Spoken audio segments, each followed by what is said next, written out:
ए भैया एगो नीहूर कंपनी वाला शायरी सुना दे रहा। जिसे हम रात समझते थे वो दिन लगती है। जिसे हम रात समझते थे वो दिन लगती है। वाह वाह। और भौजी से निमन तो उसकी बहन लगती।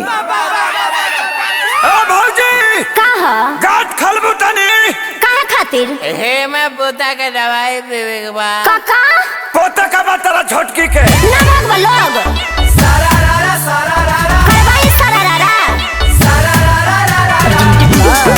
आदिशक्ति फिल्म्स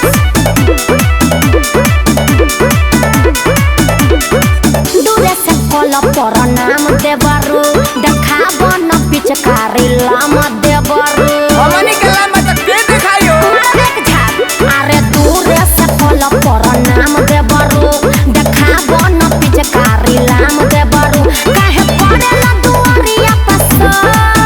काहे पड़ेला दुआरिया पसर अरे ओपन द डोर भौजी ओपन द डोर यादे रोमोय ओपन द डोर भौजी ओपन द डोर यादे रोमोय ए लम्हाई खातिर पैदा भइल बड़ी का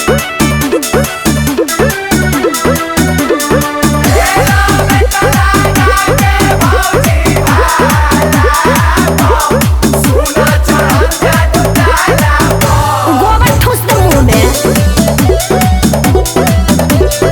आया दक्षियारू सुन रंग लैला लालदा गली ना तहार ह सोचता र तू ही भइल बड़ा होशियार ह ओ यार हमार ब्लैक डायमंड है भौजी। अरे है सान जाला पान साथे कइले में हो मोहल में तहरा रोजिया न साथे कइले में हो एहो काहे भइल बाड़ो एतना कठोर काहे भइल बाड़ो एतना कठोर अरे ओपन द डोर भौजी ओपन द डोर यादे रोमोय पागल बाड़ो मन होगा तब न रंग बाएगी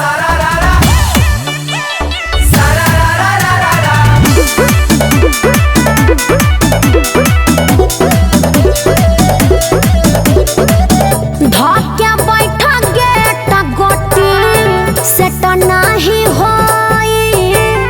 तोहर पिचकारी फुका फारिए के रोई हार के ना भौजी चियार करोई कुत्ता पानी डाले दाया मेरे शरीर खिलत रही हो खेसारी ला